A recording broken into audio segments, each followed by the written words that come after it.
तर आणखीन एक मोठी बातमी समोर येते। 1 कोटी महिलांना लाडकी बहिणीचा लाभ मिळण्याची शक्यता आहे। शनिवारी पहिल्यांदाच 2 हप्त्याचे पैसे हे एकत्र मिळणार। योजनेचा हप्ता जमा व्हायला सुरुवात झाली। केवायसी पूर्ण झालेल्या महिलांनाच हप्ता यायला सुरुवात झाली आहे। 2 दिवसापूर्वी सुरू केलेला आहे आणि लाडक्या बहिणींच्या खात्यामध्ये 1500 हे त्या ठिकाणी 2 दिवसातच पोहोचलेले आहेत आणि 1500 सुद्धा ते पोहोचवण्याचं काम सुद्धा प्रगती पथावर आहे। मी सांगतो बघा, हे पैसे कोणाचे आहेत? माझे नाही आहेत।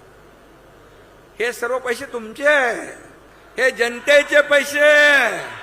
इथं आमचा काही अधिकार नाही, आम्ही मालक नाही, आम्ही सेवक आहे। तुम्ही मालक आहे, तुम्ही ठरवता कोणाला उचलायचं आणि कोणाला पटकायचं ते। त्यामुळे या महाराष्ट्राच्या तिजोरीवर सगळ्यात पहिला अधिकार कुणाचा?